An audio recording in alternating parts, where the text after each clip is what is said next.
अ, तो last time हम लोग कहाँ पे थे? मैंने आप लोगों को कुछ एक टास्क दिया था अच्छा खासा सा करने के लिए, अच्छा बड़ा काफी टास्क था वो। तो कितने लोगों ने किया और कितने लोगों के समझ में नहीं आया वो? तो वो प्लीज अगर आप लोग बता दो मेरे को, तो मैं थोड़ा सा एक्सप्लेन कर दूं आपको करना क्या था वहाँ पे, है ना? अच्छा, किस किस ने कर लिया था?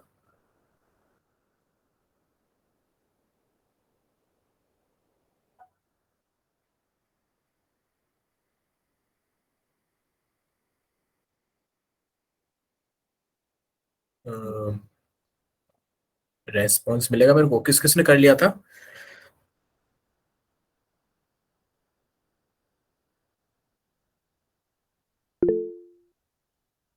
अ, तो शाम आपके समझ में नहीं आया था डुप्लेक्स वाला?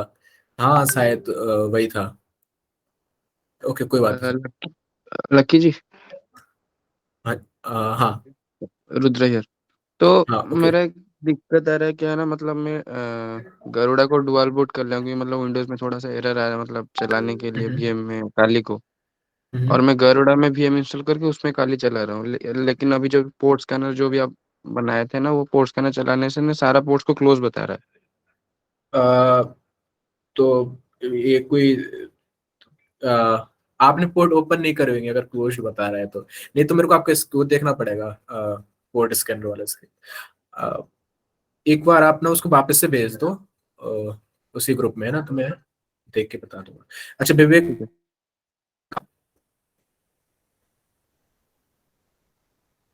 एक मिनट मेरे को जरा व्हाट्सएप पर क्लोज करने दो। विवेक, लिख दो जो भी है, क्योंकि फिर आगे बढ़ाना है, चीजें भी है आगे।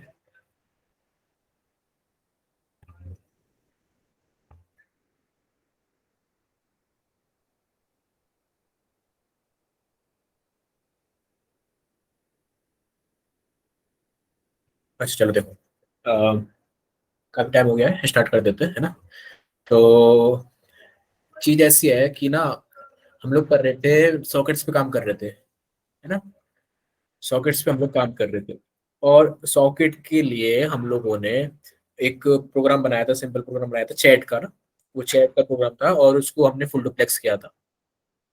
फुल डुप्लेक्स किया था हम लोगों ने, इसका मतलब ये था कि मैं किसी भी टाइम पे जो दूसरा बंदा है उसको ना अपना मैसेज सेंड कर सकता हूँ, और दूसरा बंदा किसी भी टाइम पे मेरे को कर सकता है। ऐसा भी हो सकता है कि दोनों एक टाइम पे कर रहे हैं, वो भी काम करता है ना। तो ये फुल डुप्लेक्स का मतलब था हमारा। बट जो हमारा क्या बोलते हैं, सर्वर था, वो एक पोर्ट पे काम कर रहा था, है ना? किस पे काम कर रहा था? पोर्ट पे। किसी एक जैसे हमने क्या दिया था, 1 2 3 4 दिया था ना, पोर्ट 1 2 3 4 या 4 4 4, जिस पे भी हम लोग काम कराना चाह रहे थे, उस पे वो काम कर रहा था। बट ऐसी सिचुएशन पड़ती है आपके सामने कभी कभार कि ना, आप ना एक एक कोई सर्विस है, जैसे कि हमारा कोई चैट, दूसरा कोई चैट सर्वर है, ठीक है? वो चैट सर्वर मेरे को किसी दूसरे पोर्ट पे लेके आना है, बट मेरे को वो प्रोसेस नहीं क्लोज करनी है। जैसे अगर मैं समझाने की कोशिश करूँ आप लोगों को कि एक हमारा चैट सर्वर है .py, ठीक है? ये कहाँ रन कर रहा है? 1 2 3 4 पे। अब मेरे को इसको लेके आना है किस पे? 4 4 4 4 पे, ठीक है? क्वाड 4 पे इस पे लेके आना है। तो एक तरीका तो देखो इसका ये रहता है कि मैं उस लाइन को चेंज करूं। अब देखो मैं बार बार एक्सप्लेन नहीं करने वाला, एक स्क्रिप्ट बना करके, क्योंकि टाइम बहुत ज्यादा बर्बाद हो जाएगा। या फिर कर देते, चलो कोई नहीं। देखो, तो सॉकेट जो हमारा सॉकेट खुला हुआ है वो 1 2 3 4 पे खुला हुआ है, और उसको हमको 4 4 4 4 पे फॉरवर्ड करना है। तो एक काम तो ये होता है कि मैं कर दूं सॉकेट डॉट सॉकेट, और यहाँ पे एक और लिख दूं, okay, s equal to socket dot socket, ये कर दूं मैं, है ना? और उसके बाद ये करूं कि एश डॉट बाइंड, एश डॉट बाइंड, और उसके बाद यहाँ पे 127.0.0.1। और अब इस पोर्ट को चेंज करके 1 2 3 4 को चेंज करके ना, मैं 1 2 3 4 को चेंज करके लिख दूं 4 4 4 4। बट इसके लिए फिर मेरे को प्रोसेस टर्मिनेट करनी पड़ेगी, और अपना दूसरा पोर्ट यहाँ पे लगाना पड़ेगा, 4 4 4 4 जो मैंने यहाँ पे दिया है ना, ये लगाना पड़ेगा।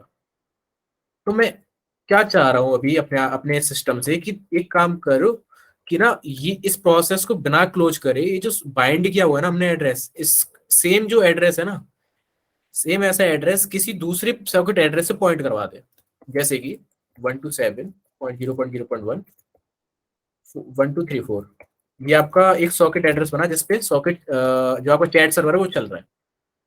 अभी मैं चाहता हूँ कि मेरा जो एक नया सॉकेट एड्रेस है, जैसे 127.0.0.1 कॉलन 4444, ये एक सॉकेट एड्रेस है मेरा। मैं चाह रहा हूँ कि ये जो सॉकेट एड्रेस है 4444 जिसका पोर्ट है, वो इसको पॉइंट करे। समझ रहे हो? तो ये जो टेक्निक होती है ना, जो भी मैं करना चाह रहा हूँ इसको मैं करता हूँ, इसको बोलते हैं हम लोग पोर्ट फॉरवर्डिंग। समझ में आया सबकी ये चीज कि क्या चीज होती है? देखो बिल्कुल ऐसा बेसिक उसका नहीं सीखना आप लोगों को कि ऐसे एक पोर्ट से दूसरे पोर्ट को फॉरवर्ड कर देते हैं, ऐसे नहीं सीखना आप लोगों को, है ना। ngrok यूज कर लेते हैं, ऐसे नहीं सीखना आप लोगों को। आप समझो कंसेप्ट क्या है ना। तो ये चीज समझ में आई ना इतना आप लोगों के? ओके, ठीक है। तो अभी इस चीज को ना हम लोग करने को अपना कुछ प्रोग्राम भी बना सकते हैं ना। देखो क्या चीज रहती है ना कि आप देखो पूरा पूरा, आप जब आपके पास, जब आपको सॉकेट प्रोग्रामिंग में आती है ना, तो आप पूरा पूरा प्रोग्राम बना लो। बट इस काम को हम लोग ना जल्दीबाजी में क्या ज्यादातर लोग ऐसे ही करते हैं, आराम से भी ऐसे ही करते हैं। वो तो आप लोग एक्स्ट्रा ऑर्डिनरी बोले जाओगे अगर आप लोग सॉकेट प्रोग्राम का यूज कर रहे हो उसको फॉरवर्ड करने के लिए। हम लोग यूज करते हैं नेटकैट और सोकैट का, लिनक्स के अंदर पोर्ट फॉरवर्ड करने के लिए। ठीक है, और भी बहुत सारी यूटिलिटीज होंगी आपकी, बहुत सारे टूल्स होंगे जो कर सकते हैं इस काम को, है ना। बट हम लोग तो ज्यादातर इसी का यूज करते हैं, सोकैट और आपके नेटकैट का। ठीक है, देखो जैसे मैं यहाँ पे एक चीज आपको दिखा दूं खोल करके, पीएचपी का एक सर्वर स्टार्ट कर लेते हैं, HTTP server.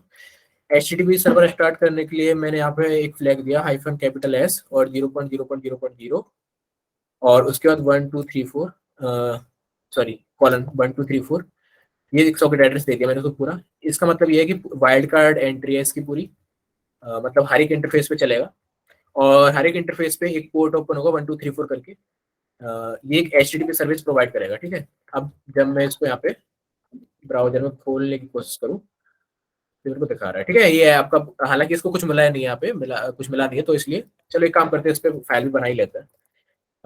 mkdir web cdpav and then nvim index.html। ठीक है, यहाँ लिखता हूँ मैं टाइटल png, टाइटल हो गया, बॉडी गिवन, इट वर्क्स। ठीक है, देखो HTML में नहीं सिखाने वाला आप लोगों को, अगर आपको नहीं आता तो कोई बात नहीं, बस देख लो इस चीज को। ठीक है, तो यहाँ पे लिख कर क्या आ रहा है मेरे लिए, इट वर्क्स। अच्छा, थोड़ा सा इसको बड़ा कर देते हैं, तो इसको पी की जगह एच कर देते हैं।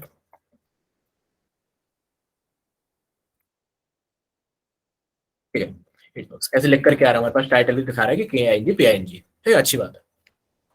अच्छा, अब मैंने क्या बोला कि इस जो 1234 है, इस 1234 को मेरे को फॉरवर्ड करना है किस पे, 4444 पे। ठीक है, उसके लिए मैं यूज कर रहा हूँ यहाँ पे नेटकैट और सोकेट का। एक बार को हम गूगल कर सकते हैं कि किस तरह से किया जाता है, किस तरह से किया जाता है ना। जब कर पोर्ट फॉरवर्डिंग है नेटकैट के थ्रू और सोकेट के थ्रू, ठीक है। तो पहले हम लोग एक काम करते हैं, सोकेट के थ्रू देख लेते हैं कि किस तरह से किया जाता है। बट इतना अपने को मालूम रहना चाहिए कि ये जो है अभी इस टाइम पे लिसनिंग स्टेट में, सारे कनेक्शन यहाँ पे ये लिसन, इस कनेक्शन के लिए लिसन कर रहा है ना। मतलब जो सॉकेट रहता है ना, सॉकेट का स्टेट रहता है लिसनिंग स्टेट में, लिसन कर रहा है। अब जब कोई दूसरा इसको पॉइंट करेगा ना, तब वो भी आपका लिसनिंग स्टेट में होएगा, जो पोर्ट रहेगा, सॉकेट एड्रेस रहेगा पूरा। ठीक है, 4444 वाला पोर्ट रहेगा। तो मैं जरा यहाँ पे गूगल करता हूँ कि पोर्ट फॉरवर्ड सॉकेट, बहुत सारे सो कैट हो गया, पॉन कैट हो गया, ये थोड़ा जल्दी आ जाए करो, सो कैट हो गया, पॉन कैट हो गया, और आपका नेट कैट हो गया, एन कैट हो गया, है ना। ये सारे टूल्स आप यूज कर सकते हो पोर्ट फॉरवर्ड करने के लिए। ओके, इसमें तो कुछ ज़्यादा दिया हुआ है।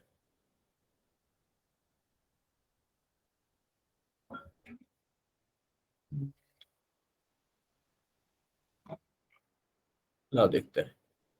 देखो जरा इसको अच्छा, मैंने आपको एक सॉकेट की चीट शीट सेंड करी थी ना आप लोगों को, किस किसने पढ़ी है वो? जरा कोई मेरे को बताएगा। मैंने करी थी या नहीं करी थी आप लोगों को सॉकेट की? करी, ओके हाँ करी थी, याद है मेरे को। ओके, तो आप लोगों ने देखा था वो सॉकेट का खोल करके कि क्या चीज था? चीट शीट थी वो पूरी अच्छी खासी, उसमें लिखी हुई थी चीजें। आई गेस हम लोगों ने उससे क्या किया था, शायद प्रॉक्सी के नहीं हाँ शायद, पता नहीं, ऐसे किसी टाइम पे काम आया था वो। तो अगर आप लोगों ने वो पढ़ा हो, ठीक है, तो आप लोग मेरे को एक्सप्लेन करोगे ये चीज, कि ये चीज क्या है। इसको मत एक्सप्लेन करो, इसकी कोई जरूरत नहीं है ना, बट इसको एक्सप्लेन करो ये चीज क्या है, देख लो एक बार अच्छे से। और उसके बाद ये चीज क्या है, ये चीज क्या है, और ये चीज क्या है। कुछ फटाफट बताओ जल्दी से।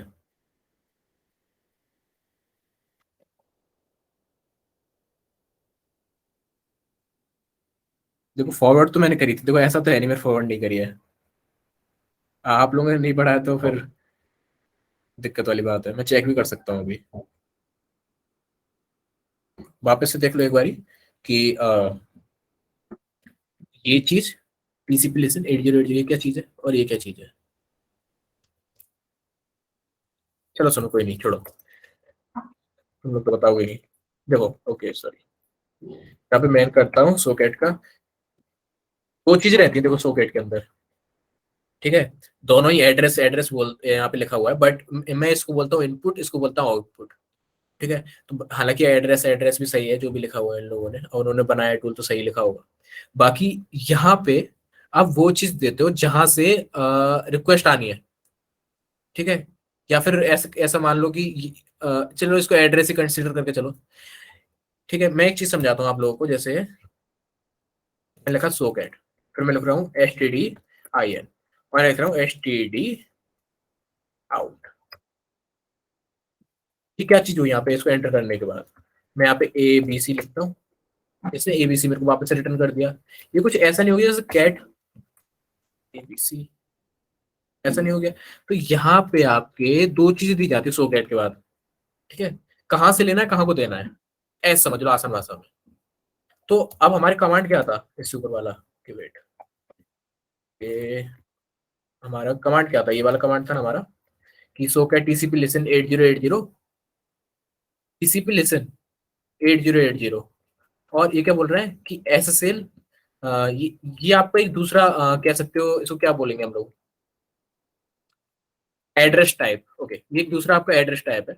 जैसे टीसीपी लिसन है ना आपका, टीसीपी लिसन क्या बता रहा है कि इस पे लिसन करना है आपको। और STDIN क्या बता रहा था कि यहाँ पे इनपुट इनपुट यहाँ से इनपुट लेना है आपको, ठीक है। TCP लिसन क्या बता रहा है, इस पे लिसन करना है आपको।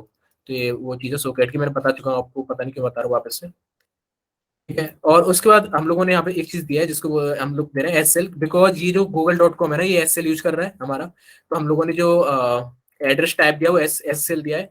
इन एड्रेसेस को आप पढ़ सकते हो सॉकेट के मैनुअल के अंदर, मैं दिखा देता हूँ एक बारी।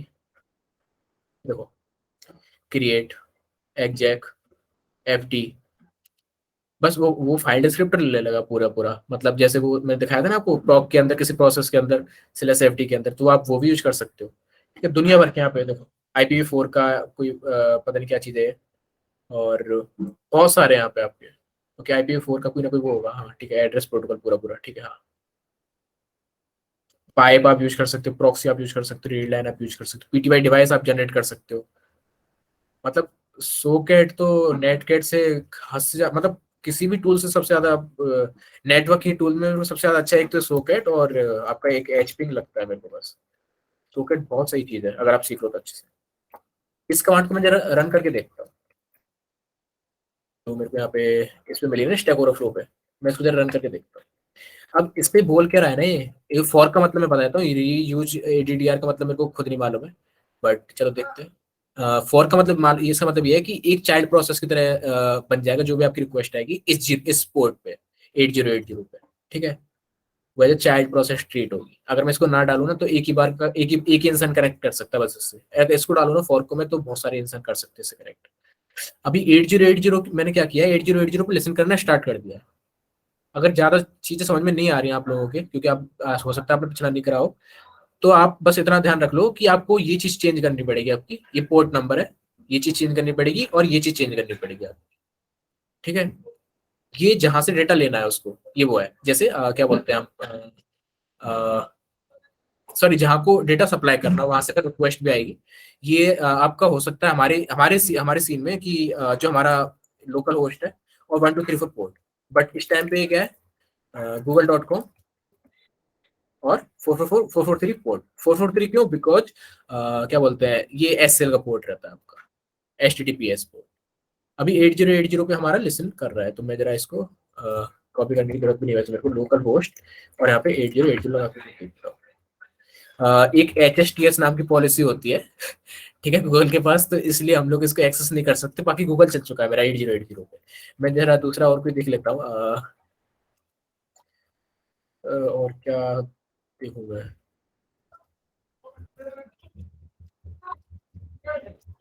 7.0 रुको, अपना पहले अपना एक्सेस करके देख लेते हैं 443।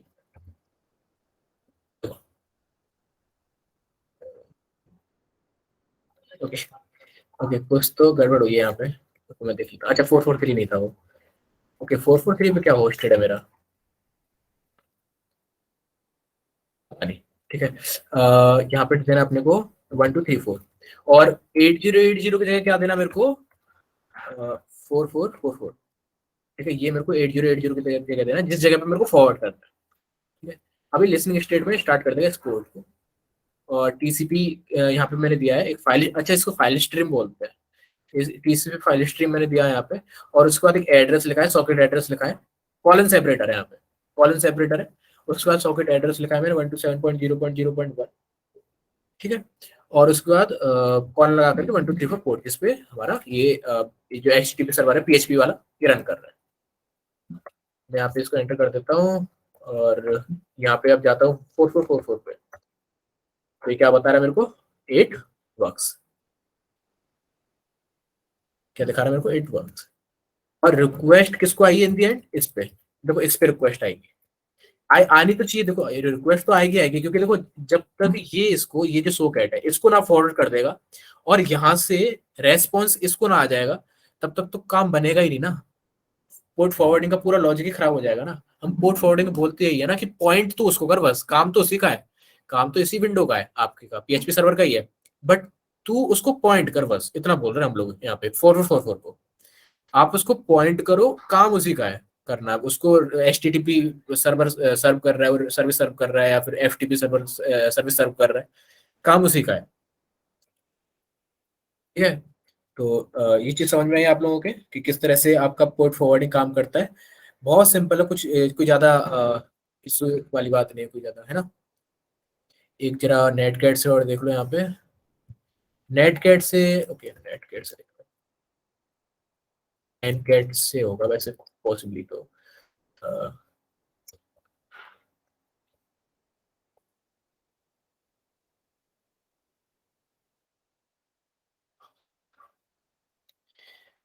ओके, अच्छा, मैं देखो, मैं बता रहा था ना आपको कि बहुत सारे आपके ऐसे भी हैं कि और यूटिलिटीज मिल जाएंगी। देखो घोस्ट करके है, ये आपका RETIR करके है, इनको आप ट्राई कर सकते हो, बट आपको क्यों करना है ट्राई, जब आपके पास सोकेट और नेटकेट जैसी यूटिलिटीज हैं ऑलरेडी एग्जिस्ट कर रही है ना, तो आप क्यों यूज करेंगे इनको, वो चीज़ है।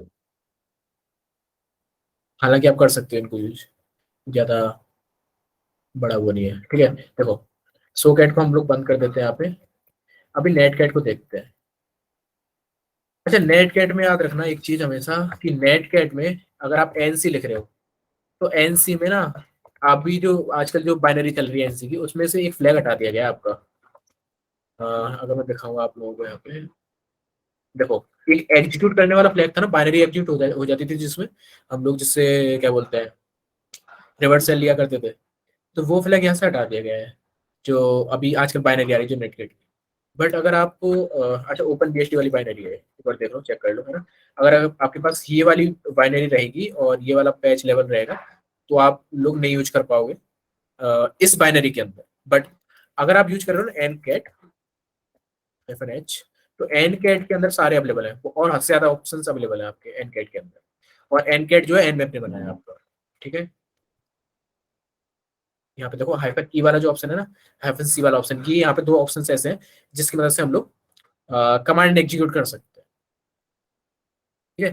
तो बेसिकली मैं क्या कर रहा हूँ कि अपना जो स्टैंडर्ड इनपुट है H T D I N है, अब वो H T D I N मेरे एच टी टी रिक्वेस्ट से आए या कहीं से भी आए, जो मेरा स्टैंडर्ड इनपुट है ना, वो मैं फॉरवर्ड कर दे रहा हूँ एक कमांड को किसी को। अब वो जो कमांड होगी ना आपकी, वो कमांड होगी जिससे मैं कनेक्ट कर रहा हूँ इस सर्विस को। ओके, दोबारा से H T D I N से मैं इनपुट ले रहा हूँ। H T D I N कहीं से भी आ सकता है, जैसे मान के चलो आपका आपकी रिक्वेस्ट कर रहे हो ना ब्राउजर पे, वहां से H T D I N आ रहा है। अब उसको मैं फॉरवर्ड कर दे रहा हूँ इसको, इस सर्विस को, है ना। और फिर यहाँ से रेस्पॉन्स आएगा नेटगेट को, नेटगेट मेरे को शो कर देगा। बस सिंपल इतना सा कमांड है, देखो। ओके, मैंने कॉपी किया था, नहीं किया था।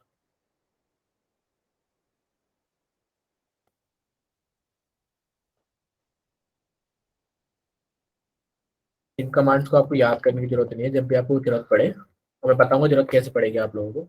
अभी बता रहा हूँ सिनेरियो, बट इसको देखो जरा। एनकेट लिखा, हाइफन एल लिखा, हाइफन एल आपको मालूम रहेगा किसके लिए रहता है। और 8080 लिखा, है ना, लोकल होस्ट 8080 लिखा, उसके बाद हाइफन हाइफन ऐसे एग्जैक्ट लिखा। इसका मतलब ये है कि आपको कमांड एग्जीक्यूट करनी है, हाइफन सी भी लिख सकता हूँ उसकी जगह में, बस, ठीक है। और उसके बाद मैं नेटगेट से कनेक्ट करने की कोशिश कर रहा हूँ इसको, ठीक है। तो इसका जो स्टैंडर्ड इनपुट रहेगा ना, मतलब लिसन करेगा ये, या इस एक तरीके का आपका ना बाइंड रिवर्सल बन गया, अगर आपने पढ़ा हो तो, ठीक है। बाइंड रिवर्सल की तरह काम करेगा ये। तो आप उल्टा कनेक्ट करते हो ना उससे, बाइंड रिवर्सल से, तो वैसे ही काम कर रहे हैं आपका। बट मैं जरा यहाँ पे चेंज कर देता हूँ इसको, जैसे मैं दे देता हूँ लोकल होस्ट, और यहाँ पे 1234 पे मेरा ये रन कर रहा है, तो 1234 दे दिया मैंने यहाँ पे, लोकल होस्ट 123, ठीक। उसके बाद यहाँ पे अच्छा, अभी तो ये 8080 पे दिखाएगा मेरे को, मैंने क्योंकि 1234 नहीं किया है ना, तो मेरे को इसको रिफ्रेश करूँ तो ये कनेक्शन रिफ्यूज बता रहा है।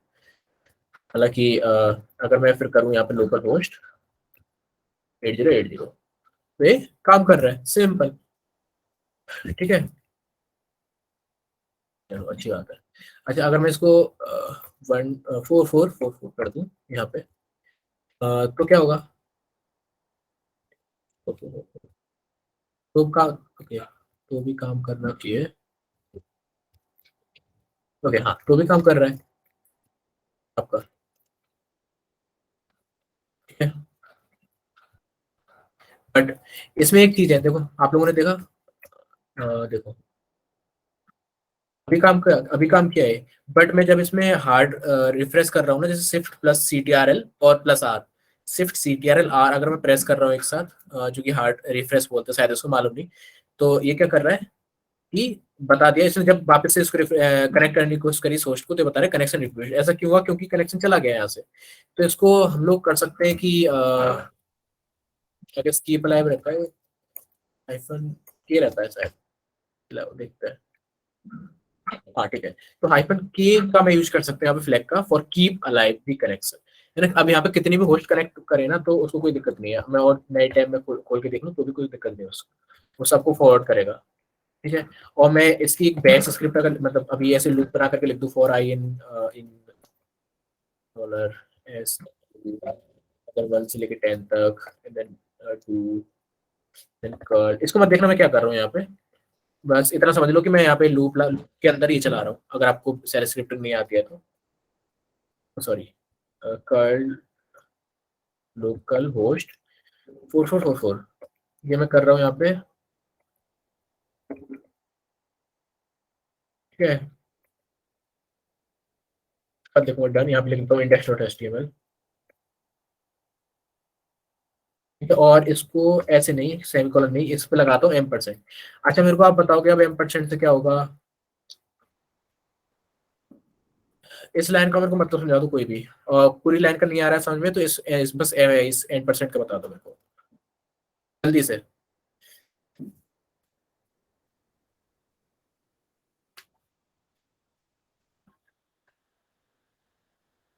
हाँ, साहब सही बोले। और कोई?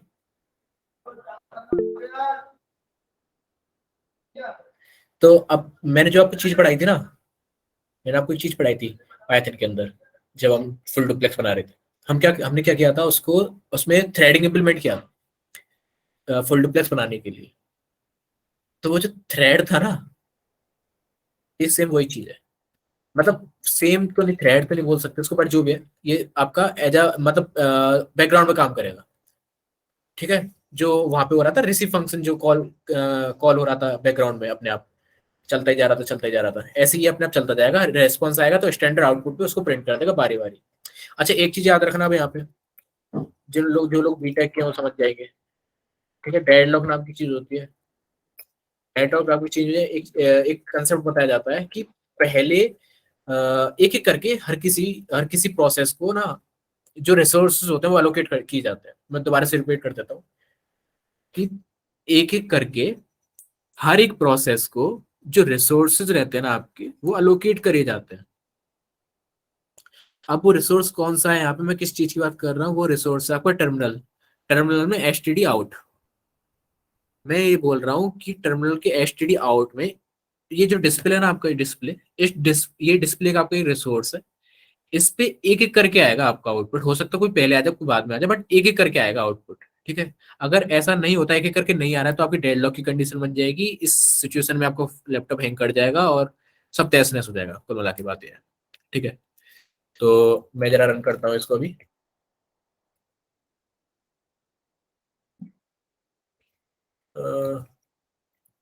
वैलिड, अच्छा एच टी पी एस दे दिया मैंने। ओके, ठीक है, तो इसने मेरे को आउटपुट दे दिया है। ठीक है, और यहाँ पे देखते हैं तो कितनी फास्ट आउटपुट दिया है इसने। अच्छा एक और चीज समझ लो, कभी भी आप ऐसे डेवलपमेंट एनवायरनमेंट में हो, मतलब ऐसे सिचुएशन में हो जहाँ पे बहुत सारे लोग आपके एक साथ आपके रिक्वेस्ट करने की कोशिश कर रहे हैं एचटीटीपी सर्वर को, और उस टाइम पे आपने चलाया हुआ है पाइथन का सिंपल एचटीटीपी सर्वर, तो उसको बंद करके चुपचाप से ये चला लेना पीएचपी का सर्वर, क्योंकि ये आपका मल्टी थ्रेडेड है। यहाँ पे आप मतलब काफी हद तक बहुत सारे लोग अगर एक साथ कनेक्ट करने की कोशिश भी करेंगे तो ये नहीं क्रैश करेगा, बट जो पाइथन का रहेगा वो क्रैश कर जाएगा आपका। ठीक है, स्ट्रेस टेस्टिंग आपको करके देख सकते हो, लूप लगा करके देख सकते हो, जो भी आप जैसे भी आप कर रही है। ठीक है, पीएचपी का ज्यादा अच्छा है, ज्यादा अच्छा है उससे। और आपको एक और चीज बता दूं मैं कि जो आप लोग, आपने कभी सुना है सीटीएफडी के बारे में? सीटीएफडी पे जैसे अगर जो रहते हैं ना आपके, जो बड़ी सीटीएफ चैलेंजेस रहते हैं आपके, उनमें जो वेबसाइट वाले चैलेंजेस रहते हैं, उसमें देखो एक तो चीज यूज होती है आपकी सुपरवाइजर डी, मैंने बताया था आपको, या फिर हो सकता है एक्स आई नेट डी, एक्स आई नेट डी, या फिर जो भी है एक्स्ट्रा एक्स्ट्रा एक्स्ट्रा, जो भी यूज हो रहा है यहाँ पे। अच्छा ये मेरे को दिखा रहा है, मैं एंटर मार रहा हूँ तो ये completed, done done done done. ठीक है चलो छोड़ो। तो एक्स आई नेट डी यूज होता है आपका। बट अगर आपको ये यूज नहीं करने ना, ये आपको चलाना नहीं आता, हालांकि किए जाते हैं, ज्यादा अच्छा रहता है ये यूज कर रहे हो आप, बट अगर नहीं कर रहे हो ना आप, तो सिंपल पाइथन का सर्वर नहीं बना दोगे। अगर फ्लास्क की वेबसाइट है तो वो बात अलग है, उसमें तो हैंडल करता है जो भी नाम रहता है उसका डब्ल्यू से चालू है वो, मेरे को स्पेल करना नहीं आता उस पर, ना प्रोनाउंस करना आता उसको, वो तो चल जाएगा, बट सिंपल कोई नहीं चलेगा आपका।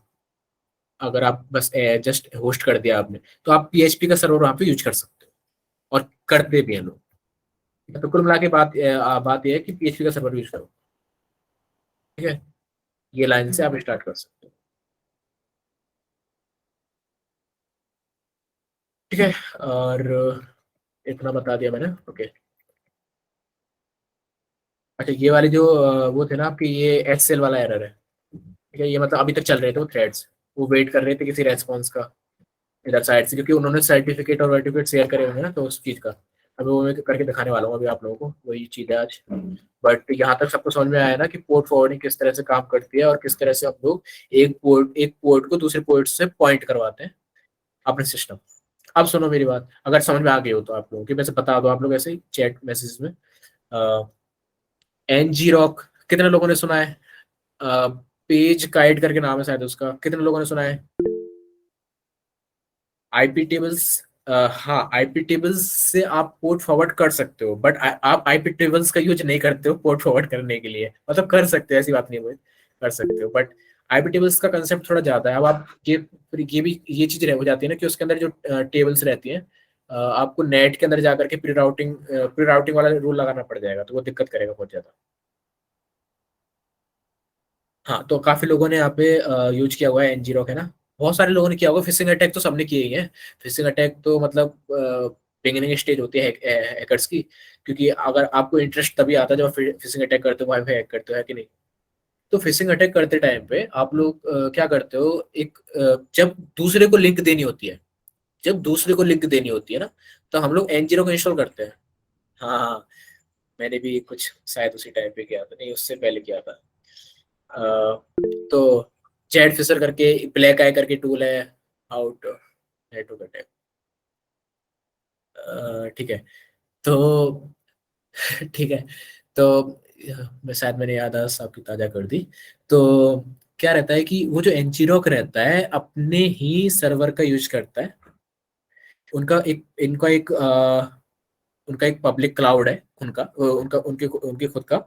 वो लोग वहां पे सारे रिक्वेस्ट को एक्सेप्ट करते हैं। जो मैंने यहाँ पे सॉकेट एड्रेस यूज किया था ना, सॉकेट के अंदर ये जो सॉकेट एड्रेस मैंने यूज किया है, ये सिर्फ मैंने बस अपना ही ये लोकली रन कर रहा है हमारा। बट जब आप एनजी रॉक यूज करते हो ना, तब आप क्या कर देते हो कि एनजी रॉक डॉट आईओ, और यहाँ पे कुछ भी वॉट लिखा रहता है ना, whatever,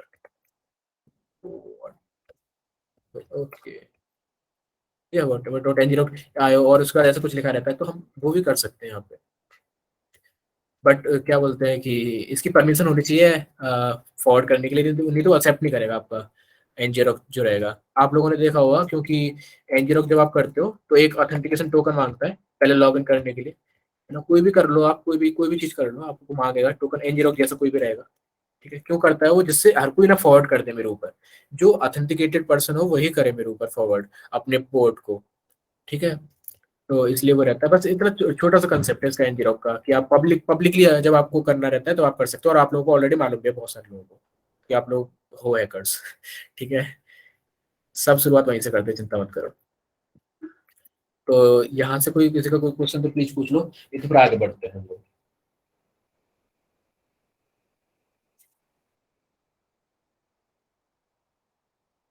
ओके, ठीक है। देखो, तो अभी हमारे पास ना एसएल वाला एरर आया था, अभी उसी से रिलेटेड कुछ करने वाले हैं हम लोग।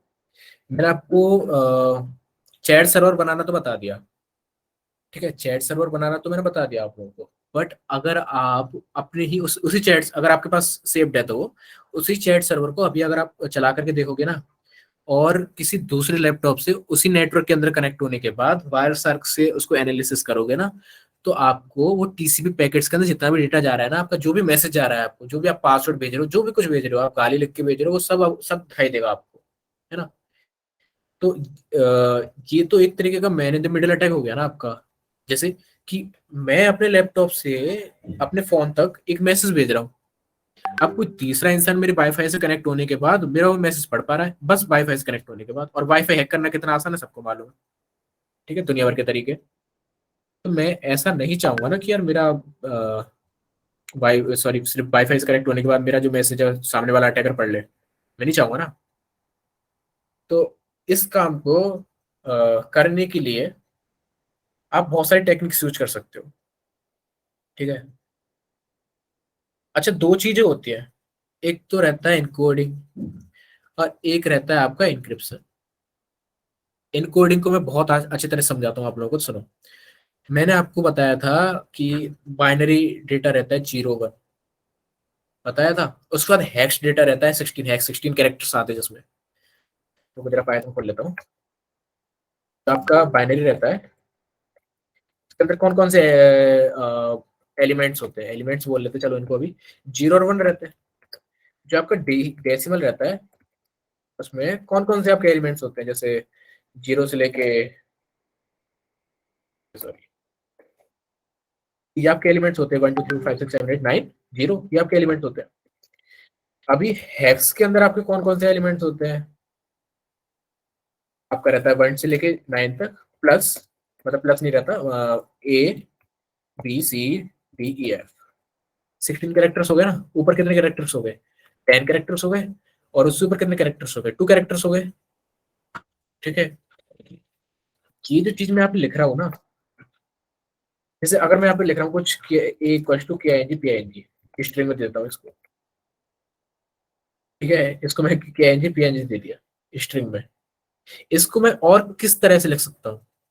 मैं इसको ऐसे लिख सकता हूँ ना कि के का A S C I I code क्या रहता है, हेक्स कोड। तो ओ आर डी, और मैं जरा इसको हेक्स कर लेता हूँ, के कुछ भी रहता है तो मैं लिख दूंगा 6p, ठीक है, शुरुआत में 6p, और उसके बाद के आई, ठीक है, 69, and then N, and then G. तो मैं इसको कुछ ऐसे लिख सकता हूँ ना, 0 into 6b, 69, 6e, and then 6 7, ऐसे मैं लिख सकता हूँ ना इसको, किंग को। और पिंग का भी कुछ निकाल सकता हूँ मैं आगे। तो ये जो मैंने किया ना, इसको बोलेंगे इनकोडिंग।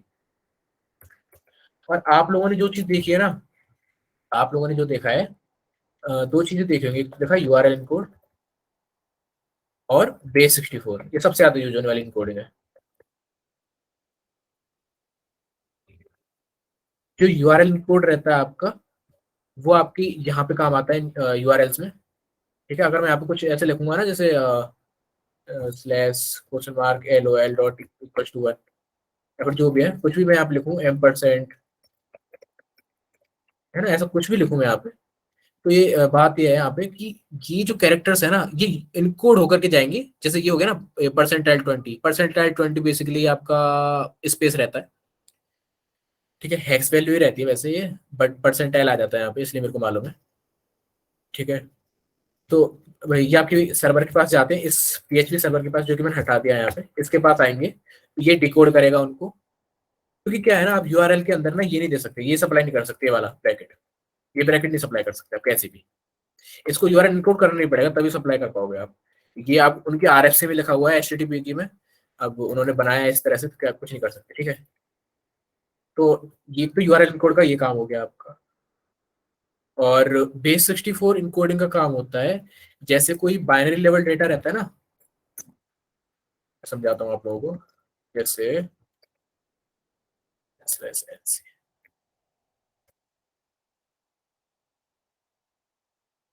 इसमें है, यहाँ पे ये देखना चाह रहा हूँ कि ओके, ठीक है, अब इस बार सही है, ठीक है। देखो, अगर मैं इसको कैट करने की कोशिश करूँ, नेट कैट को, यहाँ पे क्या आ रहा है, नेट कैट को जब मैं कैट करने की कोशिश करूँ, देखो यहाँ पे क्या आ रहा है, तो बाइनरी डेटा आ रहा है ना, और उसके बाद एक हेल्प मेन्यू आ रहा है ऊपर, ये सारी चीजें आ रही है, फिर बाइनरी डेटा आ रहा है कुछ, है ना, कुछ भी है यहाँ पे, कुछ भी लिखा है दिखाई दे रहा है अपने को। तो इसको जब अपने को सेंड करना रहता है ना, मतलब ऐसे मैं चाहता हूँ कि इसको बाइनरी को कॉपी कर लूँ ई टर्मिनल पे, मैं ऐसे, बस ऐसे करके कॉपी कर लूँ मैं इसको। तो वो किस तरह से कर सकता हूँ मैं यहाँ पे बेस 64 के अंदर इनकोड करके, इस तरह से, ठीक है। मैं अब यहाँ पे इसको कॉपी कर सकता हूँ पूरे को, या फिर मैं ऐसे भी कर सकता हूँ, कॉपी हो चुका है मेरे इसके अंदर, तो पूरा डेटा जो है। और इसको मैं कॉपी करने के बाद, ये तो मैंने एक्स क्लिप यहाँ पे यूज किया, आप लोग ऐसे स्क्रॉल करके भी कर सकते हो, कोई बड़ी बात नहीं है।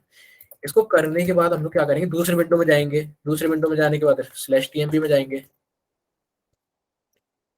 टीएन के अंदर चले जाते हैं, आप लिखते हैं कि एनविम टीएमपी .nc, ठीक है, यहाँ पे पेस्ट करते हैं इसको, यहाँ पे कैट tmp.nc करते हैं, उसका पाइप लगाते हैं, आप लिखते हैं बेस 64 -d करने पे वापस से देखो बाइनरी वाला आउटपुट आ गया। इसको हम, इस बाइनरी वाले आउटपुट को मैं रिडायरेक्ट कर दे रहा हूँ नेटकैट नाम की बाइनरी में, netcat.new, ठीक है। तो netcat.new पे हम फाइल रन कर सकते हैं। तो अभी बता रहे हैं कि आपने जो डिकोड करने के बाद जो फाइल आई है ना आपकी, वो एल्फ एग्जीक्यूटेबल फाइल है 64 बिट की, समझ रहे हो। अच्छा, अब ये सीन कहाँ काम आएगा, मान के चलो आप खेल लो CTF, ठीक है, और उस CTF में आपके पास ना एक टर्मिनल दे दिया गया है आपको बस, जो कि होता ही है, एक एसएच कनेक्शन है। अब वहां वहां पे कुछ ऐसी सिक्योरिटी इंप्लीमेंटेशन है जो कि होती भी है, कि आप ना कोई पोर्ट नहीं ओपन कर सकते और किसी पोर्ट से कनेक्ट भी नहीं कर सकते, ठीक है। तो अब आप क्या करोगे कि नेट कैट का यूज कर नहीं सकते फाइल ट्रांसफर करने के लिए, किसी और चीज का यूज कर नहीं सकते, बिकॉज आप ओवर द नेटवर्क तो आप काम कर ही नहीं सकते, क्योंकि आपका पोर्ट ही डिसेबल्ड है, पोर्ट खोलना, रिक्वेस्ट करना उन पे। तो आप क्या करोगे, सिंपली इसको कैट करोगे, बेस 64 के अंदर इनकोड करोगे, उस इनकोडेड टेक्स्ट को आप यहाँ पे कॉपी करोगे और उसको फिर डिकोड करके ये बाइनरी आपको मिल जाएगी, सिंपल। और क्या बोलते हैं, अच्छा पोर्ट फॉरवर्डिंग का भी सुन लो, चलो इसी सीटीएफ की बात आई है तो जो पोर्ट फॉरवर्डिंग का जो यूज होगा ना आपका सीटीएफ के अंदर, मान के चलो कोई सर्विस रन कर रही है आपकी, वो सर्विस लोकली रन कर रही है एक सिस्टम पे जो आपने हैक किया है सिस्टम, अब उसको आपको एक्सपोज करना है, तो आप क्या क्या करोगे, पोर्ट फॉरवर्डिंग का ही तो यूज करोगे कि आप उसको मेरे सिस्टम पे फॉरवर्ड कर दे, मेरे सिस्टम पे फॉरवर्ड कर दे या फिर किसी दूसरे पोर्ट पे फॉरवर्ड कर दे जो कि पब्लिकली एक्सेसिबल है ना, उस इंटरफेस पे फॉरवर्ड कर दो उसको, जिससे मैं ना उसको एक्सेस कर पाऊँ अपने मशीन से। तो उस जगह पे आप पोर्ट फॉरवर्डिंग का यूज कर सकते हो। बट मैं चले यहाँ पे रहा था कि आप इंक्रिप्शन किस तरह से करते हो और वो सारी चीजें किस तरह से करते हैं। तो बेस 64 का मतलब मालूम चल गया ना आपको, ये तो हो गया आपकी इनकोडिंग, ये चीज तो हो गई आपकी इनकोडिंग। हाँ UTF-8 इनकोडेड, बिल्कुल सही, UTF-8 UTF-16, जो विंडोज आपका UTF-16 यूज करता है, जो हमारे लिनक्स है वो UTF-8 यूज करता है। बट हाँ ठीक है, तो इसके बारे में बात करेंगे। ये तो क्या आपकी इनकोडिंग, एक रहता है आपका इंक्रिप्शन, एक क्या रहता है आपका इंक्रिप्शन। अच्छा किसी को इसकी जॉर की प्रॉपर्टी मालूम है, XOR जो रहता है आपका, जो लॉजिकल ऑपरेशन रहता है, इसकी प्रॉपर्टी मालूम है किसी को, ये बहुत यूज होता है। डिफरेंट बिट्स पे 1 आउटपुट देता है और सेम बिट्स पे 0। हाँ हाँ बिल्कुल सही। तो इसका कभी किसी ने इम्प्लीमेंटेशन किया है किसी प्रोग्राम के अंदर, क्योंकि अगर किया रहेगा ना आप लोगों को तो इंक्रिप्शन के बारे में बहुत अच्छे से मालूम रहेगा। मैं यहाँ पे क्या कर सकता हूँ ना कि जैसे चलो इसको इस तरह से लेते हैं कि मैंने यहाँ पे लिखा A इक्वल्स टू 1 2 3 4 और B इक्वल्स टू 5 6 7 ठीक है। अगर मैं करूँ A जॉर B, C के अंदर इसको स्टोर करा दूँ, तो C का आउटपुट मैं देखूँ 4860 आ रहा है। पर 4860 को अगर मैं, जो सी के अंदर है 4860, इसको मैं अगर ए से वापस ए से जो हमारा जिससे हमारा ए सी आया है, इससे जॉर करूँ, ये जॉर का साइन रहता है, इतना आपको मालूम रहना चाहिए, जॉर करूँ तो मेरे को दूसरा एलिमेंट पता कर रहा है। इसका मतलब ये है कि जो जॉर इंक्रिप्शन रहता है उसमें तीन जो अगर रिजल्ट और जो क्या बोलेंगे ऑपरेंड्स, उनके बीच में एक रिलेशनशिप बन जाता है आपका, और इसको हम यूज कर सकते हैं अपने इंक्रिप्शन में। इसको कैसे यूज कर सकते हैं हम लोग अपने इंक्रिप्शन में, जैसे मान के चलो मैं लिखूंगा ए इक्वल्स टू मेरा कोई नाम LUC के बाय, ठीक है, B इक्वल्स टू कोई की 1 2 3 4 नहीं 9999, ये की है, ठीक है। एक और 9 लगा लेते हैं यहाँ पे बिकॉज 5 कैरेक्टर्स में मेरे। तो अब मैं क्या चाह रहा हूँ कि जो ए है, ए के अंदर जितने भी लेटर्स हैं उन सबका इससे जोड़ करा दो 9999 से, और कराने के बाद उसको किसी इसमें स्टोर करा दो। अब मेरे को जरूरत क्या होगी डिक्रिप्ट करने के लिए, जो भी रिजल्ट आएगा इस 9999 की लकी में वापस से बदलने के लिए। अगर समझ में आई हो तो बात, मैं जरा इसकी एक स्क्रिप्ट बना देता हूँ जल्दी से।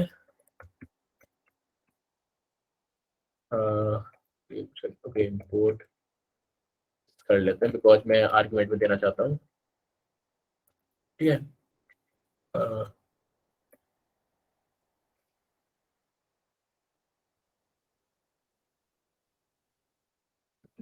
इक्वल्स टू इस एंड इफ,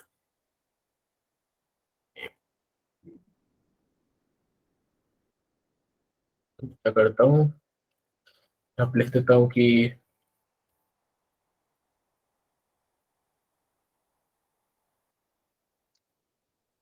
आज मेरे हाथ में चल रहा है पता नहीं क्यों,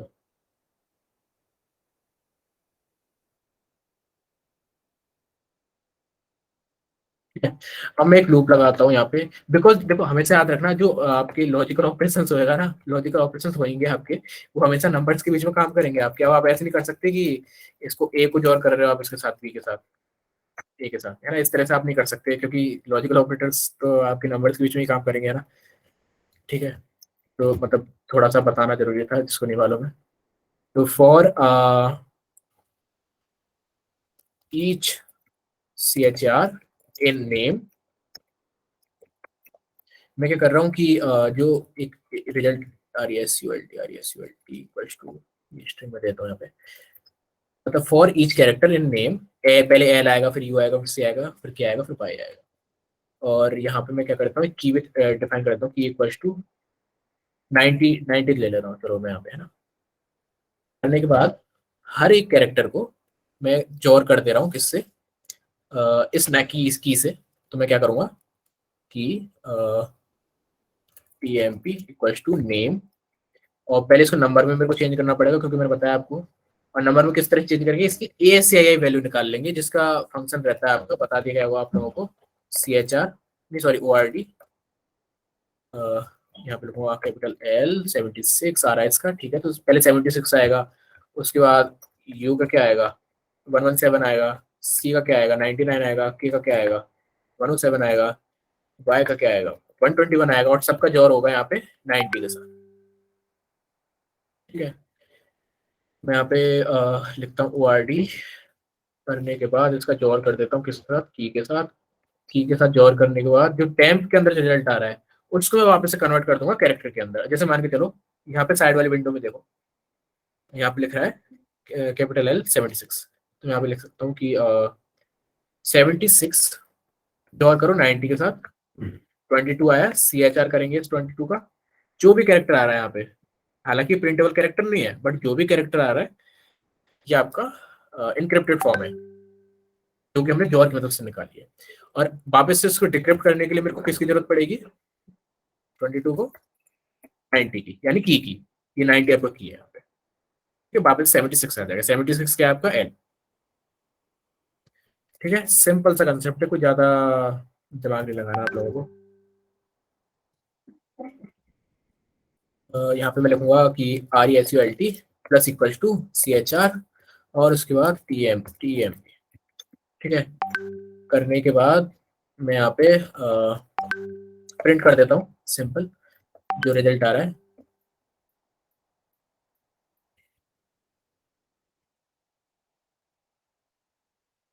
यहाँ लिखूंगा RESULT, ठीक है। और कुछ तो नहीं रह गया, एक बार देखने को जरा, ओके सब ठीक है। तो पहले लकी यहाँ पे स्क्रिप्ट हो जाना चाहिए। अच्छा हाँ सॉरी, ईच कैरेक्टर लेना पड़ेगा, सॉरी, ईच CHR, ठीक है। तो ईच कैरेक्टर कर रहे हैं ना हम लोग।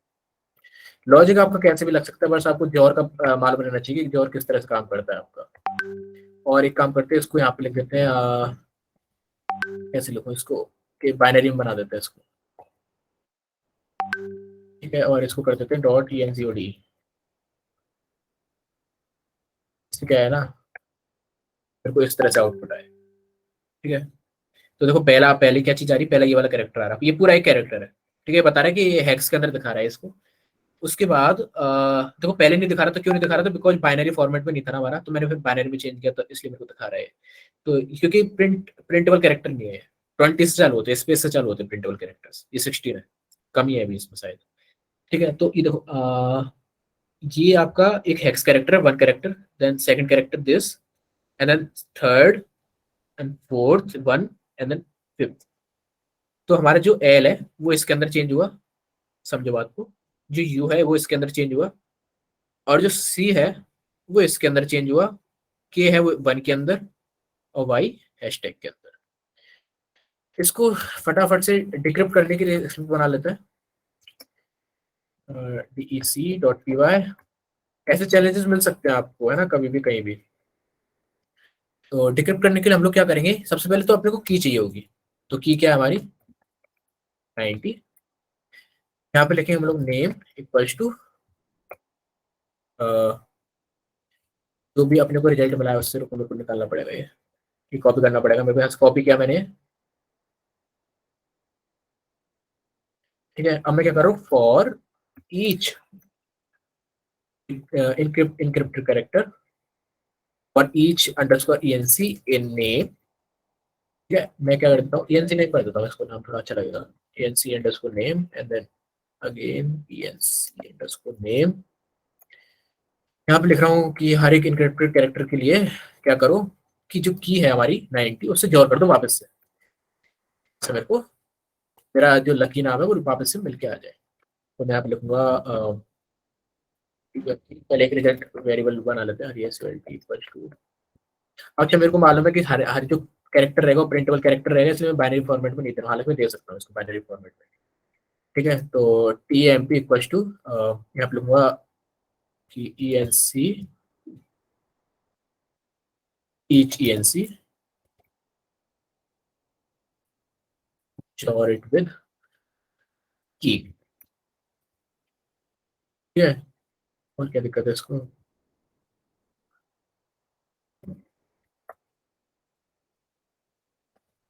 ओके ठीक है, हाँ अभी ठीक है।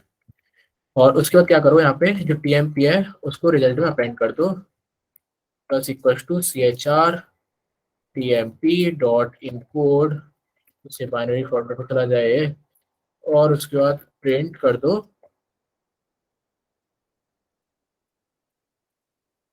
डीसी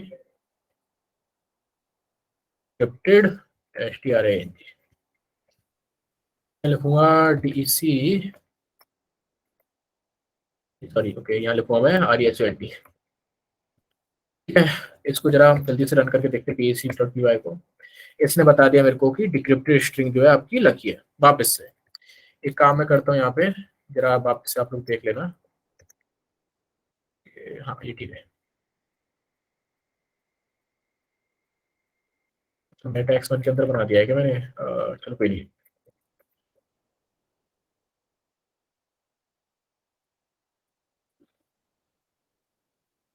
देखो ये तो आपकी इनक्रिप्ट करने वाली स्क्रिप्ट है इस विंडो पे, और ये जो मैंने अभी डीईसी वाली बनाई थी ना, ये डिक्रिप्ट करने के लिए ये वो स्क्रिप्ट है। वापस समझो हुआ क्या है यहाँ पे, मैं जॉर फंक्शन यूज कर रहा हूँ। जॉर फंक्शन में क्या रहता है कि एक की मदद से हम लोग इनक्रिप्ट कर सकते हैं उसको, और डिक्रिप्ट कर सकते हैं एक की मदद से, है ना। वो की क्या हमारी 90 की हमेशा आपकी इंटीजर रहेगी, क्योंकि जो जॉर रहता है एक लॉजिकल ऑपरेशन है। आपके सारे क्या बोलते हैं इंटीजर सी यूज होते हैं लॉजिकल ऑपरेटर्स में। और यहाँ पे मैंने इनक्रिप्ट करने के लिए नाम दिया अपना लकी। ठीक है, इस लाइन को छोड़ो, इस लाइन में मैं क्या करना चाह रहा था ना कि मैं आर्ग्यूमेंट दे दूं, बट ये कभी काम ही नहीं आई, पता नहीं क्यों मैंने बनाया था ये। ठीक है, चलो छोड़ो इसको, नहीं हटाने। उसके बाद यहाँ पे रिजल्ट मैंने बाइनरी में स्टोर किया, बिकॉज यहाँ पे ऐसा था कि जो प्रिंटेबल कैरेक्टर्स है ना उन्हीं को ये प्रिंट जो फंक्शन है आपको प्रिंट करके देगा टर्मिनल की स्क्रीन पे, बट मैंने बाइनरी फॉर्मेट के अंदर ले लिया, तो ये जो अनप्रिंटेबल कैरेक्टर्स हैं, नॉन प्रिंटेबल कैरेक्टर्स हैं, जो भी जैसे भी बोलते हैं उसको, वो आपको यहाँ पे शो करके देगा मेरे को। ठीक है, जो कि ये था। ठीक है, ये इसका रिजल्ट है इस स्क्रिप्ट का। इसने क्या किया, हर एक कैरेक्टर को आइटरेट किया, नेम में से एल को उठाया, यू को उठाया, सी को उठाया, के को उठाया, वाई को उठाया। उठाने के बाद हर एक कैरेक्टर को ये जो किया 90 इससे जोर किया, जोर लॉजिकल ऑपरेशन किया, और उसका जो रिजल्ट आता जा रहा है ना, एल को इनक्रिप्ट किया, ठीक है, उसका कैरेक्टर बना दो, इनक्रिप्ट करने के बाद जो डिजिट है उसका कैरेक्टर बना दो, कैरेक्टर बनाने के बाद उसको इनकोड कर दो, यानी बाइनरी फॉर्मेट में चेंज कर दो, और उसको रिजल्ट में अपॉइंट कर दो यहाँ पे प्लस इक्वल टू। ये ऑपरेटर आपको दिख रहा हो यहाँ पे बीच में, ये कर दिया, इसको सारे ऐसे लेटर्स हो जाएंगे यहाँ पे। ठीक है, करने के बाद उसको रिजल्ट में मैंने शो कर दिया, रिजल्ट जो रिजल्ट है हमारा ये शो कर दिया मैंने, जो कि ये आया हमारा, ये रिजल्ट था। उसके बाद मैंने डिक्रिप्शन की स्क्रिप्ट बनाई। डिक्रिप्शन की स्क्रिप्ट में मेरे को की तो मेरे को सेम ही लेनी पड़ेगी, बिकॉज की के बिना नहीं हो पाएगा, पॉसिबल नहीं है डिक्रिप्शन। हालांकि ये बहुत बहुत मैं बेसिक एग्जांपल दे रहा हूँ आप लोगों को जॉर इंक्रिप्शन का, बहुत अच्छे अच्छे एग्जांपल्स आपको इंटरनेट पर मिल जाएगी, बट मैं बस समझाने के लिए दे रहा हूँ, क्योंकि ये बहुत आपका बहुत आपका ईजी है इसको तोड़ना, इस वाले जो भी मैंने बनाया है। यहाँ पे ब्रूट फोर्सिंग भी लगा सकते हो आप। ठीक है, आप देख सकते हो कि ये जो पहला कैरेक्टर है एल, ये जो पहला कैरेक्टर एल, और ये जो दूसरा कैरेक्टर है जो कि यू है, इन दोनों को सेम उस की से इनक्रिप्ट किया जाए, जिससे आउटपुट ना यही आए आपके। की तो सेम रहेगी बट आउटपुट ये रहेंगे, तो ब्रूट फोर्सिंग इस तरह से लग सकती है आपकी। सोच के देखना इस चीज को थोड़ा सा। बट यहाँ देखो हमारे पास इनक्रिप्टेड स्ट्रिंग आ गई, हालांकि मैं क्रिप्टोग्राफी में इतना जानता नहीं, पर फिर भी यहाँ पे इनक्रिप्टेड स्ट्रिंग आ गई आपकी। रिजल्ट इक्वल टू मैंने यहाँ पे कोई बाइनरी स्ट्रिंग बना लिया। उसके बाद हर एक कैरेक्टर को आइटरेट कर रहे हैं हम लोग किसमें, ईच इनक्रिप्टेड इसके अंदर है ना, ये hex 16 slash then 9 and 1 and hashtag है ना। और आइटरेट करने के बाद हम लोग उसको की से जोड़ करते हैं, की क्या है हमारी 90, ठीक है। इससे जोड़ करते हैं result plus equal to character time, उसके बाद रिजल्ट के अंदर इसको अपेंड कर दे रहे हैं कैरेक्टर बनाने के बाद। ये जो टेम्प के अंदर जो भी नंबर आएगा ना वापस से जोड़ करने के बाद, यानी डिक्रिप्शन करने के बाद, वो जो नंबर आएगा उसको कैरेक्टर में चेंज कर दे रहे हैं, उसको इनकोड कर दे रहे हैं और उसको रिजल्ट में अपेंड कर दे रहे हैं यहाँ पे ऊपर। तो देखो वापस से मैं इसको रन करके देखूं यहाँ पे पाइथन 3 स्क्रिप्ट, तो लकी का इसने ये कर दिया और पाइथन 3 DEC, फिर वापस से इसने ये इसमें चेंज कर दिया। अब जैसे मान के चलो यहाँ पे मैं लकी की तरह कर देता हूँ सर KING PING। सर हाँ एक क्वेश्चन था, एक बार वो कोड चलाना दोबारा। यही वाला। इसमें लकी लिखा था हमने, हाँ यही है तो वो। हम एक एक कैरेक्टर को हम चेंज हाँ चेंज कर रहे थे, लेकिन कोड चलाओ एक बार कोड। हाँ, तो एक एक कैरेक्टर को चेंज कर रहे थे, तो ये ORD करके जो हाँ, ये जो आ रहा है ORD हमारा, आप वो किस फॉर्मेट में आ रहा है? लाइक एल को हम 76 चेंज किया है, तो वो किस फॉर्मेट में है? वो आपका फॉर्मेट तो नहीं, उसको इंटीजर बोलेंगे हम लोग। वैसे वैसे वो डेसिमल के अंदर है जो उसका नंबरिंग सिस्टम, अगर आप पूछ रहे हो तो मैं दिखा देता हूँ एक बारी। देखो ORD आप लिखते हो ऊपर देखना यहाँ पे इंटरप्रेटर के अंदर, यहाँ पे अगर मैं इसके अंदर एल कैरेक्टर अप्लाई करूँ तो मेरे को 76 दिखा रहा है, 76 है डेसिमल के अंदर, ठीक है। डेसिमल के अंदर दिखाता है। अगर मेरे को हेक्स में करना है तो मैं ऐसे हेक्स लगा करके इसको इस तरह से करना पड़ता है वो। तो सिर्फ ये मतलब डेसिमल और डेसिमल का जब हम जोर कर रहे हैं, तो टैब में कौन सा फॉर्मेट आएगा? डेसिमल ही आएगा आपका, बट ये जो नीचे जो कैरेक्टर ये दिख रहा है कैरेक्टर, ये CHR, ये CHR इसको आपका कैरेक्टर में चेंज कर देगा। वापस से दिखाता हूँ यहाँ ऊपर, मैंने दिखाया था जस्ट ऊपर से साइड में। बट देखो ऑड किया 76 आया, 76 का मैंने जोड़ किया किसके साथ, 90 के साथ। 90 के साथ जोड़ करने के बाद 22 आया डेसिमल में ही। और 22 को अगर मैं कैरेक्टर से करता हूँ इस फंक्शन से, इस फंक्शन कैरेक्टर में चेंज करता हूँ इस फंक्शन से CHR से 22, तो ये मेरे को ये दिखा रहा है हैक 16, ठीक है। तो इस तरह से कुछ काम कर रहा है ये आपका, ओके सर।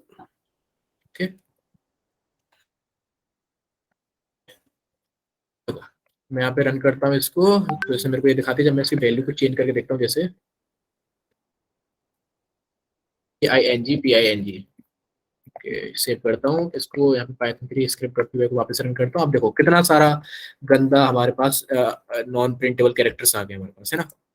तो इसको मैं क्या करता हूँ, डिस्क्रिप्शन की स्क्रिप्ट में जाता हूँ, ये मैं प्रोवाइड कर दूंगा आप लोगों को।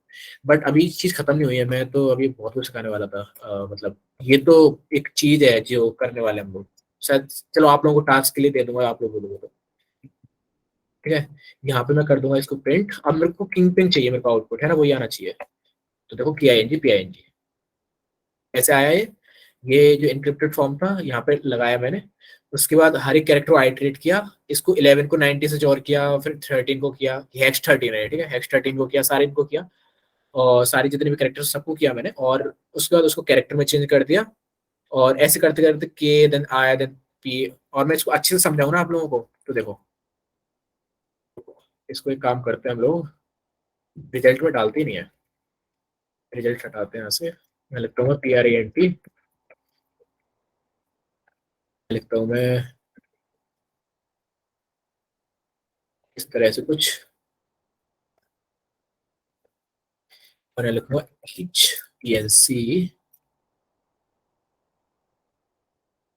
प्लस अगेन एंड देन और देन प्लस अगेन यहाँ पे TM, ठीक है। और CHR के अंदर लिखते हैं इसको, CHR के अंदर छोड़ो, की लिखते हैं यहाँ पे, सॉरी, एंड देन प्लस लिखते हैं, प्लस लिखते हैं। और यहाँ पे अच्छा समझ में आएगा, देखना भी आप ये TMP डॉट,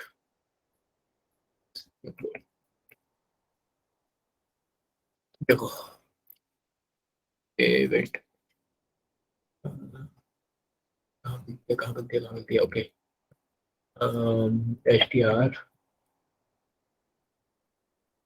बस जावा होता ना, अब तक इसने अपने आप बना भी दिया होता है इसको, स्ट्रिंग। अगर उसमें system dot out println के अंदर कुछ भी डाल देते हो ना आप, वो कुछ भी प्रिंट कर देता है लिटरली। और इस लाइन को हटाया था यहाँ से मैं। ओके, इसकी वजह से मेरे को सारे वाइट में करने लग जाए। चलो एक बार इसको हटा के देखते हैं, अगर प्रिंट कर रहा है तो कैरेक्टर्स, नहीं तो फिर देखेंगे। हाँ वो तो हमारे स्ट्रिंग में ही आएगा ना, तो उसको करने की जरूरत नहीं पड़ेगी। देखो, तो हमारा 17 एक कैरेक्टर था, मतलब 17 एक्स एक्स 17 था हमारे पास। यहाँ पे देख लेते हैं, सॉरी। तो हैक्स 11 था जिसका वैल्यू 17 रहता है। हैक्स 13 था जिसका वैल्यू 19 रहता है, डेसिमल के अंदर 20 था। सब कुछ और कर रहे हैं हम लोग 90 के साथ, 90 के साथ। ठीक है, और आउटपुट क्या आ रहा है हमारे पास? जो भी हमारा वापस वाले जो भी हमने डाला था वहां पे इनक्रिप्ट करने के लिए वर्ड, KING PING। ठीक है, तो इस तरह से कुछ आउटपुट आ रहा है हमारा। इस तरह से जो और काम करता है। अच्छा, यहाँ तक जिसके भी समझ में आ गया हो ना, वो मेरे को बताओ प्लीज।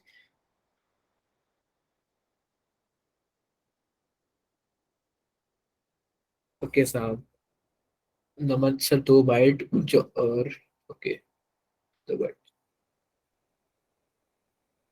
की जावा इम्प्लीमेंटेशन दिखाए, 2 बाइट 2 बाइट और 64 का स्ट्रिंग इंक्रिप्शन के लिए। देखो पता है क्या, करने को आप लिटरली कुछ भी कर सकते हो, क्योंकि जब आप लॉजिकल ऑपरेटर्स के साथ काम कर रहे हो ना, तो इसका मतलब है आप 1010 पे खेल रहे हो। अगर आप ऐसी चीजें कर रहे हो ना, तो इसका मतलब है आप 1010 क्या रहता है, बेस वही तो चीज है, आप उस पे खेल रहे हो। तो आप लिटरली कुछ भी चीज कर सकते हो यहाँ पे। बट आपका एल्गोरिदम सही रहना चाहिए थोड़ा। बग हो, इसके अंदर तो बग है, बहुत बग है इसके अंदर जो मैंने लिखा है। इसके अंदर तो बहुत बग है। ऐसा कोई एल्गोरिदम कोई बनाएगा भी नहीं, बस मैंने आपको बताया है कि किस तरह से काम करता है।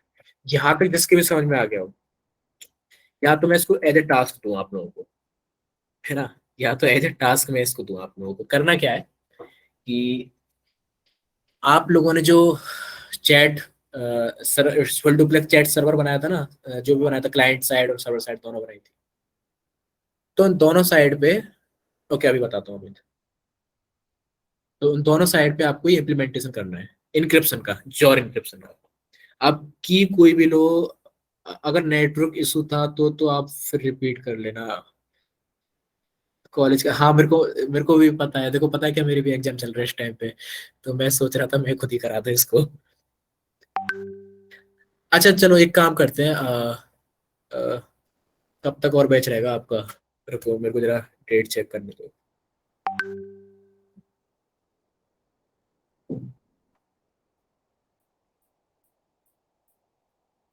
भाई जोर सिर्फ आजकल की एम्प्लॉय ओनली एडिशन के लिए यूज होता है? अ, ऐसा नहीं है, मतलब अगर आप बोल रहे हो कि ओनली एडिशन के लिए होता है, मेरे को क्वेश्चन नहीं समझा आपको, जरा मेरे को जस्ट डेट देखो दो प्लीज।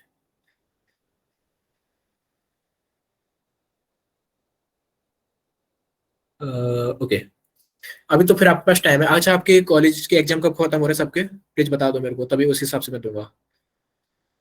मेरा मंडे को खत्म है।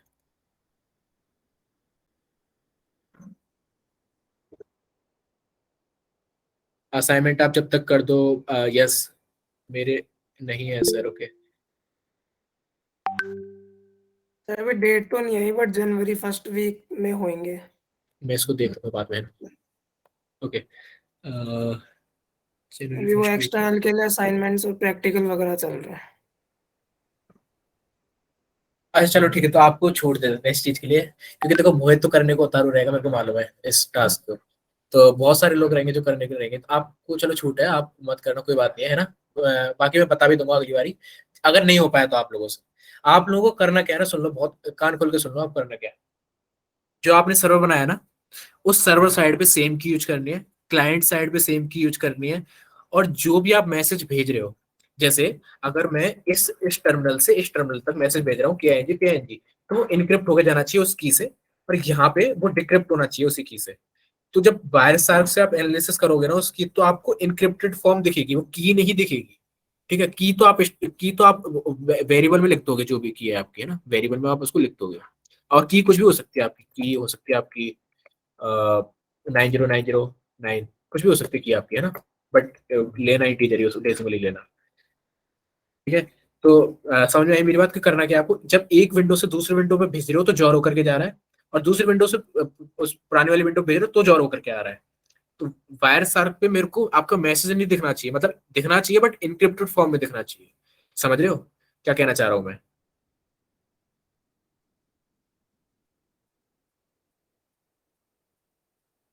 डिकोड हो जाए, बेस टू इनकोड, हाँ, डिकोड हो जाए, हाँ, स्क्रीन पे आपको शो करे तो डिकोड होकर के शो करे, बट आप जब भेजो ओवर द नेटवर्क, जब आप भेजो तो वो इनको इनक्रिप्ट रहना चाहिए आपका, है कि नहीं, वो सारी चीजें होनी चाहिए। ठीक है।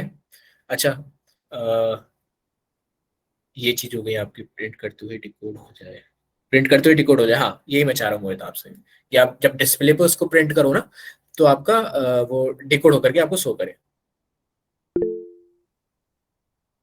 हाँ, दोनों तरफ ही होना चाहिए ना, क्योंकि मैंने फुल डुप्लेक्स इसीलिए बनवाया था ना आप लोगों से, तो दोनों तरफ होना चाहिए आपका। ठीक है। अगर किसी के पास कोई प्रेशर है थोड़ा सा एग्जाम और उसका यूनिवर्सिटी का, तो कोई प्रॉब्लम नहीं है, वो लोग बता देना उसको ग्रुप में मैसेज करके, नमन आपने बता ही दिया मेरे को। ठीक है, बाकी जितने भी लोग प्लीज करना, जिनके एग्जाम नहीं है करना प्लीज, है ना, ये जितने भी टास्क हैं आपके। और जल्द फटाफट से ना, मैं एक छोटा सा बाइनरी एक्सप्लॉइटेशन वो भी दे जाता हूँ आप लोगों को, थोड़ा सा वेयर कर लो मेरे साथ यार प्लीज, है ना। देखो, आप लोगों को मैंने बहुत कुछ बता चुका हूँ। अब देखो, दो चीजें रहती है, मैंने आपको जीडीबी बता दिया ना। जीडीबी क्या चीज थी आपकी, डिबगर, डिबगर, बट एक चीज होती है आपकी डीकम्पाइलर। ये जो ज्यादातर ये रहते हैं ना डीकम्पाइलर, ये आपके महंगे होते हैं, मतलब पेड रहते हैं आपके, बट काफी कुछ फ्री भी रहते हैं, और मेरे को बेस्ट लगता है आपका एनएसए का एक टूल है, एनएसए का टूल है। एनएसए नहीं जानते हो, एडवर्ड स्नोडेन वाली डॉक्यूमेंट्री देख लेना नेटफ्लिक्स पे, अच्छी तरह से मालूम चल जाएगा एनएसए कौन है, फिर शायद यूज करोगे आप इस टूल को। बट देखो, एक गिदरा नाम का टूल है, सुना सबने होगा, ठीक है, बट यूज काफी कम करना आता होगा, काफी कम लोगों पे आता होगा। तो गिद्रा करके ये टूल है आपका, ऐसे ड्रैगन करके आइकन है इसका, इसको आप इंस्टॉल कर सकते हो। इंस्टॉलेशन के स्टेप में नहीं बताने वाला, तो देख लेना, बहुत ईजी, कोई ज्यादा कोई वो नहीं है, और सर ने शायद इस पे वीडियो भी बनाई हुई है, तो आप वो भी देख सकते हो, इंस्टॉलेशन गाइड यहाँ पे दिया हुआ है आपका। ठीक है, इनकी वेबसाइट पे, इसको मैं आपको अभी ग्रुप में शेयर कर दूंगा थोड़ी देर में। ठीक, ये करता क्या है ना, इसको जरा मैं चालू कर देता हूँ यहाँ से, टर्मिनल से GHI, आपके काली के अंदर ऑलरेडी इंस्टॉल आता है, जावा के अंदर लिखा गया टूल है, जावा पे चलता है। ठीक है, देखो, इस तरह से कुछ टिप्स विप्स ये दे रहा है मेरे को यहाँ पे। अगर आपके पास कोई प्रोजेक्ट क्रिएटेड नहीं है ना, तो पहले बोलेगा कि प्रोजेक्ट क्रिएट करो। ठीक है, तो आप ऐसे लिखोगे न्यू प्रोजेक्ट, ओपन प्रोजेक्ट, जो भी है। प्रोजेक्ट ओपन करने, छोटी मोटी चीजें हैं इनको आप कर सकते हो। प्रोजेक्ट ओपन करने के बाद यहाँ पे आपको कोई फाइल जब आपको लोड करनी पड़ती है ना, तब आप या तो ड्रैग एंड ड्रॉप कर लो, या फिर ऐसे स्मॉल आई दबा दो, तो ये पूरा ऐसे फाइल इंपोर्ट करने के लिए खोल देता है आपको, स्मॉल आई। ठीक है, करने के बाद खोल देता है। अब यहाँ पे एनालिसिस किसकी करते हैं ना हम लोग, बाइनरी फाइल्स की। किसकी एनालिसिस करते हैं, बाइनरी फाइल्स की। जैसे यहाँ पे इस टाइम पे मेरे मेरे पास हो तो यहाँ पे, ओके यहाँ पे नहीं है, पड़ी तो मेरे पास बहुत होगी, बट देखते हैं, रुको। अ, मैं एक काम करता हूँ, मेरे मेरे को मालूम है कहाँ पे मिलेंगी मेरे को बाइनरी एक्सप्लॉइटेशन स्टफ। ओके, ये देखो, मेरे को मिलेगी एक्सपी सेल्फ। ठीक है, ये एक बाइनरी मैंने ऐसे उठा ली, ये इसको इंपोर्ट इंपोर्ट ओके ओके करके नेक्स्ट नेक्स्ट वेक्स्ट करके मैंने इंपोर्ट किया इसको। बहुत सिंपल सा स्टेप है, आप लोग कर लोगे इतना। इसको वजह से मेरे को डिटेल्स ये सारी चीजें दिखाई इसने मेरे को, बट जो मेन चीज है इसकी, इंपोर्ट होने के बाद यहाँ पे मेरे को शो करता है, मेरे बहुत सारी की हुई है तो और भी शो कर रहा है, बट ये देखो शो कर रहा है मेरे को। यहाँ पे मैं इस पर डबल क्लिक करूंगा, डबल क्लिक करूंगा, डबल क्लिक करने के बाद ये मेरे को खोल के देगा बहुत सारी चीजें।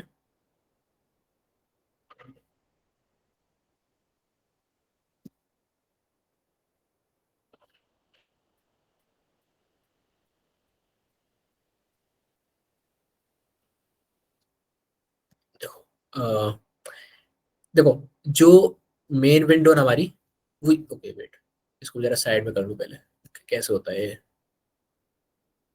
ओके छोड़ो, वो नहीं हो रहा है। तो जो मेन विंडो ना हमारी, वो ये बीच वाली विंडो है। इसमें क्या है, आपका असेंबली कोड लिखा हुआ है सारा जितना भी रहता है। एक यहाँ पे नीचे, यहाँ पे बीच में आपको एक विंडो दिखेगी, इसमें लिखा हुआ है सिंबल ट्री। इसमें आपको जितने भी फंक्शंस रहेंगे ना आपके, वो सारे आपको मिलेंगे। इंपोर्ट हो रहे हैं, आउटपुट हो रहे, सॉरी इंपोर्ट हो रहे हैं, एक्सपोर्ट होने वाले फंक्शंस मिलेंगे। जो रहते हैं ना आपके प्रिंट एफ और ये स्कैन एफ जैसे फंक्शंस आपको मिलेंगे बाइनरी के अंदर। और नेम स्पेसेस, क्लासेस, ये सारी चीजें मिलेंगी जो कि अभी जरूरत नहीं है इनको देखने की। बट यहाँ पे मेन जो चीज है ना, फंक्शंस, ये एक फोल्डर है। इसको अगर आप एक्सपेंड करोगे, थोड़ा सा छोटा दिख रहा होगा मेरे को मालूम नहीं इसके अंदर बड़ा किस तरह से करते हैं, थोड़ा सा देख लो अपने उस पर, ट्राई करके देख लेना इसको गिद्रा को। ठीक है, यहाँ पे देखो बहुत सारी आपकी चीजें हैं। आपका मेन फंक्शन देखो, दिख गया आपको मेन फंक्शन यहाँ पे छोटा सा। अगर मैं इस पे क्लिक कर रहा हूँ ना, तो ये यहाँ इस विंडो पे और इस विंडो पे उसी को खोल देगा आपका। जो मेन जो फंक्शन रहेगा आपका ना, उसी के कोड को खोल देगा। तो ये वाला जो बीच वाला विंडो है, इस पे अगर मैंने क्लिक किया है यहाँ पे, ये जो बीच वाला विंडो है ये फंक्शन है आपका मेन फंक्शन। मेन फंक्शन पे क्लिक किया, ये बीच वाला विंडो क्या किया, इसका असेंबली कोड खोल दिया। ये वही असेंबली कोड है जो आपको जीडीबी डिबगर के अंदर दिखा था, वहां पे भी एड्रेसेस थे, ये भी एड्रेसेस ही है। यहाँ से लेके ये देखो जो ब्लैक कलर के अंदर है ना, इसको एड्रेस बोलते हैं हम लोग। बड़ा किस तरह से करें, ओके बड़ा नहीं होता है, तो छोड़ो। तो ये जो ब्लैक कलर के अंदर आपको दिख रहा है ना, दिस इज योर एड्रेस। और ये जो आपको दिख रहा है 55, ये मैं बता चुका हूँ आप लोगों को। ये आपके होते हैं आपके ऑप कोड्स। ऑप कोड्स क्या रहता है, ये पुश पुश आरबीपी जो लिखा हुआ है यहाँ पे, जो असेंबली में लिखा हुआ है, ये इन दी एंड ऐसा नंबर बन जाना है इसका, 55 नंबर बन जाना। और 55 जो नंबर है आपका सीपीयू में जाएगा, आपका सीपीयू में जाके एग्जीक्यूट होगा। अब सीपीयू को मालूम है वो चीज कि 55 किसके लिए स्टैंड कर रहा है, आपके सिस्टम के लिए, बस उसको इतना मालूम है, वो करके देगा आपके लिए। ठीक है, 55 एग्जीक्यूट होगा, फिर 48, 89, E5 ये एग्जीक्यूट होगा आपका, ये सारे एग्जीक्यूट होंगे आपके। और ये आपके एड्रेस और ये आपके ये उसकी असेंबली लैंग्वेज है कि इसका क्या मतलब है, इस पूरे ऑप कोड का क्या मतलब है, यहाँ से लेके यहाँ तक क्या मतलब है। हम कह रहे हैं कि सब्ट्रैक्ट कर दो आरएसपी में से हेक्स 70। आरएसपी आपका स्टैक पॉइंटर 64 बिट का, उसमें से ये 70 माइनस कर दो। इसका मतलब ये है हेक्स 70 का मतलब ये है 112 इन डेसिमल। यहाँ पे देखो मैं इसका अगर होवर करके रखता हूँ ना, तो ये मेरे को वो भी दिखाता है कि हेक्स में इसकी वैल्यू 17 और डेसिमल में 112 है। ठीक है, टाइप इसका बाइट है, मतलब बाइट की साइज का है, बिकॉज 2 to 5 तक तो बाइट ही रहेगा ना, 1 बाइट 2 to 5 रेंज उसकी। 2 to 5 से एक्सीड करेगा तो फिर वो शायद और कोई बड़ा बन जाए। ठीक है, बट यहाँ पे वैसे एक चीज बताऊँ आप लोगों को, ये जो 3 इंस्ट्रक्शंस रहते हैं ना, इनको सीखने के लिए सिर्फ 3 दिन, इनको सीखने के लिए 3 दिन लग जाएंगे आप लोगों को, अगर अच्छे से सीखो तो। ये है ना आपकी स्टैक फ्रेम जनरेट कर रहे हैं, बट अभी के लिए वो हम नहीं सिखाएंगे। स्टैक फ्रेम जनरेट कर रहा है वो आपका। ठीक है, तो ये मेमोरी बेसिकली किसी फंक्शन के लिए मेमोरी क्रिएट कर रहा है, ऐसा समझ लो, किसी फंक्शन के लिए मेमोरी क्रिएट कर रहा है। अभी देखो यहाँ पे नीचे आप देखोगे क्यू वर्ड, पीटीआर मैं बता चुका हूँ, क्यू वर्ड किसके लिए रहता है आपका, डी वर्ड किसके लिए रहता है, और ऐसे ब्रैकेट किसके लिए रहता है। तो ये वही सेम चीज कर रहा है यहाँ पे। बट ये मेरे को अच्छा इसलिए लगता है क्योंकि यहाँ पे आप लोग क्या कर सकते हो, ये जो साइड में विंडो देख रहे हो, डिकम्पाइल मेन, इसमें क्या लिखा हुआ है, डिकम्पाइल मेन। ये जो मेन फंक्शन है आपका, जो आपने आप क्लिक किया है मेन फंक्शन, जो यहाँ पे असेंबली जिसका दिखाई दे रहा है मेरे को, उसको इतना स्मार्ट है हमारे की तरह, इतना स्मार्ट है कि उसको डिकम्पाइल करके दे दिया है। जो बाइनरी था ना, बाइनरी उसको वापस से कोड के अंदर चेंज कर दिया। बाइनरी को वापस से कोड के अंदर चेंज करना हमेशा एक गैसेबल प्रोसेस है, मतलब गैस किया जा सकता है कि अच्छा अच्छा 72 लिख रहा है यहाँ पे, ओके तो हो सकता है कि ये कैरेक्टर टाइप का हो, ओके अगर ये एरे हो सकता है आपका, ये बस गैस किया जा सकता है। ये जो एल्गोरिथम इसके अंदर यूज करेगा है ना, बहुत एक्यूरेट है, बट अल्टीमेटली गैस ही है, एक्यूरेट बट गैस। ठीक है, तो हमेशा रिलाई नहीं कर सकते इसके ऊपर, बट करते हो आप, देखते हो एक बार ही तो खोल के देखते ही हो कि क्या कोड क्या था इसका, इस गिद्रा पे क्या शो करेगा। ठीक है, तो इसलिए मेरे को ये अच्छा लगता है गिद्रा आपका। कभी भी आप कोई भी चैलेंज करो ऐसे बाइनरी का, तो आप अगर आपको बाइनरी प्रोवाइडेड है उसके अंदर, तो गिद्रा के अंदर उसको डिकम्पाइल करके जरूर देखो उसके अंदर लिखा क्या हुआ है। जैसे अभी इसके अंदर मेरे को नहीं मालूम है मैंने क्या लिखा था, तो यहाँ पे लिखा हुआ है exp_self, ये बाइनरी का नाम है, मेन फंक्शन है। मेन फंक्शन के अंदर यहाँ पे एक लॉन्ग INFS ऑफसेट है, कोई जरूरत नहीं है उसको देखने की, ठीक है छोड़ो। उसके बाद एक कैरेक्टर एरे है 72 का, और उसके बाद ये बोल रहा है गेट्स। अच्छा, ये आपकी वनरेबल बाइनरी है, क्यों? क्योंकि यहाँ पे गेट्स फंक्शन यूज हो रहा है। मैं बता चुका हूँ आप लोगों को गेट्स फंक्शन क्यों नहीं यूज करना चाहिए आप लोगों को, है ना। तो ये जो गेट्स फंक्शन यहाँ पे यूज हो रहा है, यहाँ पे 58 में देखो कैरेक्टर, ये जो 58 लोकल वेरिएबल है, इस गेट्स की मदद से इसके अंदर हम डेटा स्टोर कराएंगे, और 72 से ज्यादा एक्सीड करा सकते हैं, बिकॉज गेट्स यहाँ पे यूज हो रहा है। तो यहाँ पे बफर ओवरफ्लो होगा आपका, और ये बोल रहा है कि लोकल 10 नाम का भी वेरिएबल है यहाँ पे एक। अगर लोकल 10 जो है आपका इक्वल्स हो जाए इसके, इस ऑफ सेट के, हो सकता है यहाँ पे कोई स्ट्रिंग हो आपकी, है कि नहीं, ऐसा हो सकता है कि कोई स्ट्रिंग हो यहाँ पे, तो रिटर्न 0 कर दो। नहीं तो फिर क्या बोल रहा है कि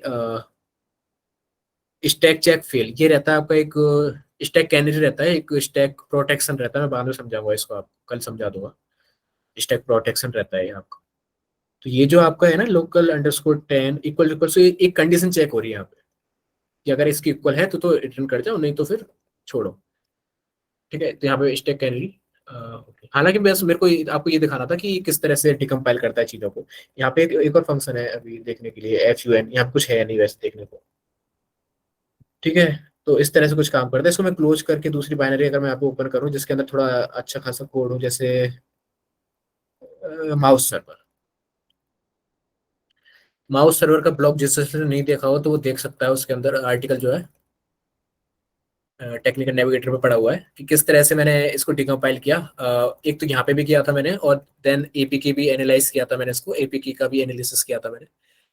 तो यहाँ पे देखो फंक्शंस के अंदर जाएंगे, स्क्रॉल करेंगे तो कितने सारे फंक्शंस है हमारे पास, है ना। इसमें से मेन फंक्शन पे हम चूज कर लेंगे। मेन फंक्शन देखो कितना बड़ा है, और इस देखो कितना बड़ा असेंबली हो जाएगा। इस आप फंक्शन देख लो, आप फंक्शन देखो, है ना। ये देखो, डरना नहीं है कभी भी आपको देख करके, इसमें आधे से ज्यादा तो स्ट्रिंग है आपकी, और फिर आपका कमेंट्स है।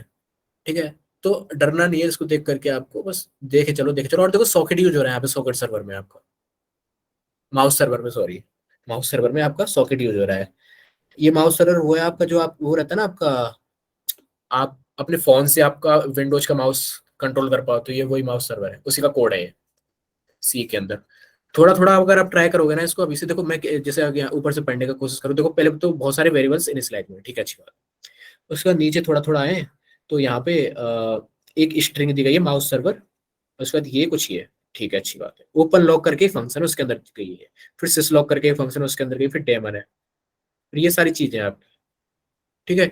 उसके बाद कंडीशन जब चेक हो रही है उनको देख सकते हैं हम लोग कि यहाँ पे क्या कंडीशन चेक हो रही है। ऐसे ही कंडीशन देखते देखते ना आप किसी उसके अंदर बग निकाल लोगे, और बग नहीं तो कम से कम बाईपास तो कर ही लोगे कि की वेरिफिकेशन जो रहता है। बट छोटी मोटी बाइनरीज से ट्राई करना आप लोग, है ना, कहीं ऐसा नहीं कि सीधे माइक्रोसॉफ्ट की विंडोज क्रैक करने बैठ जाओ, वो तो नहीं होने वाला आपसे।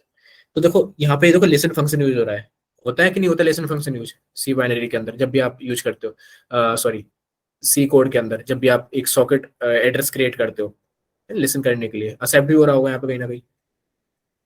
ठीक है, ये एज ए थ्रेड चल रहा है, देखो थ्रेड भी यहाँ पे यूज हो रहा है, यानी यहाँ पे कोई ना कोई बैकग्राउंड में चीज चल रही होगी सॉकेट के साथ, है ना, तभी यूज हो रहा है। तो बहुत सारी चीजें इस तरह से आप कर सकते हो एनालिसिस। मैं ज्यादा नहीं करके दिखाऊंगा बाकी आप लोगों को, आप लोग दिमागदार हो, आप इतना कर सकते हो। उसके बाद और भी यहाँ पे फंक्शंस है, और भी फंक्शंस आप देख सकते हो, जैसे गेट आईपी करके फंक्शन है यहाँ पे, सिंपल सा फंक्शन है। ये सिस्टम के आईपी लेने के लिए होगा जहाँ तक है, मैंने देखा तो नहीं कभी, बट होगा इसी के लिए ये। ठीक है, देख लेते हैं पैरामीटर 1, अगर ये कहीं पे यूज हो रहा हो तो। अच्छा देखो, अगर मेरे को चेक करना है कि क्या ये फंक्शन कहीं पे यूज हो रहा है, तो मैं क्या करूंगा, राइट क्लिक करूंगा और यहाँ पर रेफरेंस में जाऊंगा, find reference to get IP. मतलब मैं ये देखना चाह रहा हूँ कि इस गेट आईपी फंक्शन का कहाँ कहाँ यूज किया गया है। उस पर मैंने राइट क्लिक किया, देन रेफरेंस के अंदर गया, then reference to get IP. तो ये बोल रहा है कि इस जगह पे यूज हो रहा है, इस जगह पे यूज हो रहा है, इस जगह पे यूज हो रहा है। ये बोल रहा है यहाँ पे अनकंडीशनल जंप है कोई, शायद कॉल है यहाँ पे, मतलब एक कॉल की गई है इस फंक्शन को यहाँ पे, तो हमें यही चाहिए यहाँ पे कॉल की गई है। ठीक है, और इसके अंदर सप्लाई किया गया है लोकल 70। लोकल 70 के अंदर क्या है, आई गेस 0 दिया गया है हेक्स 20 तक, यानी आपके 32 तक, 32 तक आपका 0000 दिया गया है। ओके, इस तरह से हम लोग कर सकते हैं। अब देखो यहाँ पे ये जो चीज दिख रही है आपको लोकल 50 के अंदर, ये जो हेक्स कोड दिख रहा है आपको, ये आपकी स्ट्रिंग है। जब आप ना थोड़ा सा हैक्स पे काम करोगे ना, तो आपको पहचान में आ जाएगी कि कौन सी चीज स्ट्रिंग है और कौन सी चीज आपकी एड्रेस है। अगर एड्रेस रहेगा तो ज्यादातर आपका ऐसा 0880 ऐसे, या फिर 0x7FFF उससे स्टार्ट होगा। और प्रिंटेबल कैरेक्टर्स अपने आप दिख जाएंगे आपको कि 49 20 20 20, ये तो आपके स्पेसेस हो गए बहुत सारे। और 49 आपका कुछ ना कुछ हो जाएगा। अगर मैं इसको डिकोड करूँ यहाँ से, कॉपी करके डिकोड करने की कोशिश करूँ,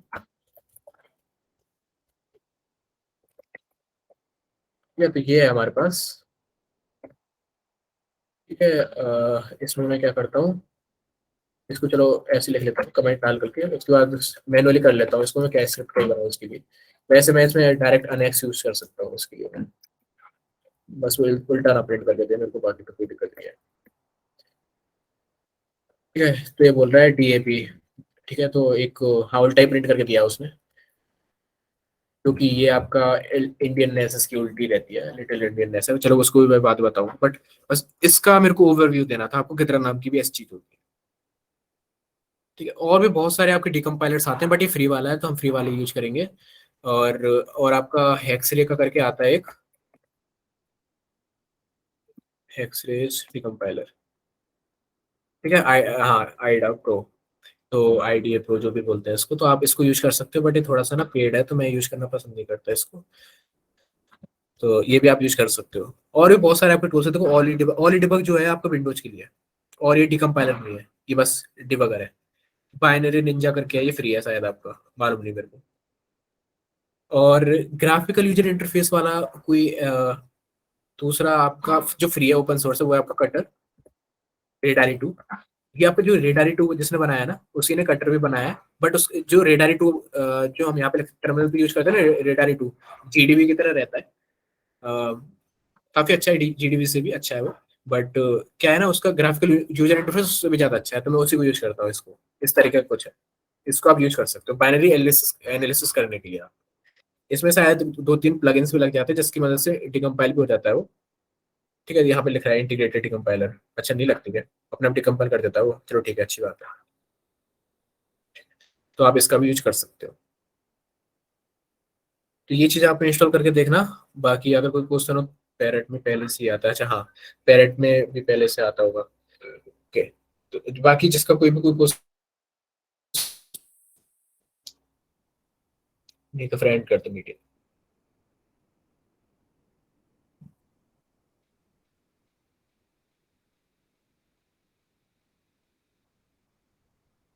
गिदरा बहुत अच्छी चीज है आपकी, गिदरा को अगर आप यूज करते हो ना।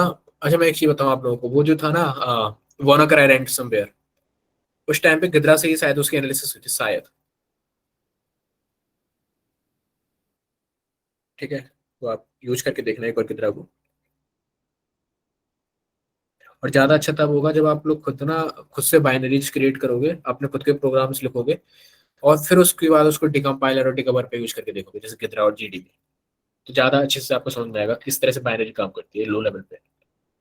उसका है, उसका असेंबली कोड बना क्या, जो आपने लिखा ना इंट ए, उस इंट ए का हेक्स वो सॉरी असेंबली कोड बना क्या, तो वो आप करके देखोगे गिदरा और जीडीबी का यूज करके। कोई क्वेश्चन हो तो प्लीज पूछ लो।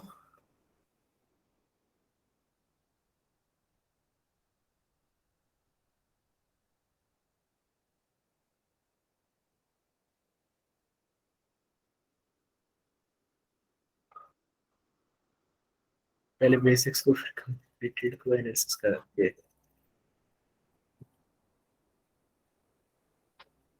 ओके,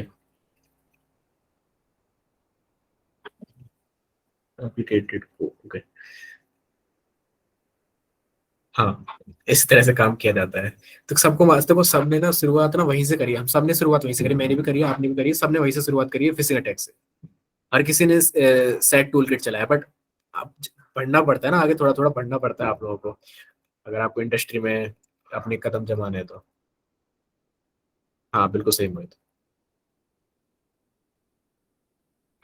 पहले पहले आप बस इंट ए को लगा करके देखो, उसके बाद लॉन्ग इंट को लगा करके देखो, उसके बाद पूरा स्ट्रक्चर लगा करके देखो, उसके बाद यूनियन लगा करके देखो कि बन क्या रहा है, स्ट्रक्चर बन कैसे रहा है असेंबली के अंदर, लगा करके देखो, हो सकता है आपको समझ में आ जाए, है ना। चलो, तो फिर कोई क्वेश्चन नहीं तो फिर एंड करते हैं ना। Thank you, bye bye.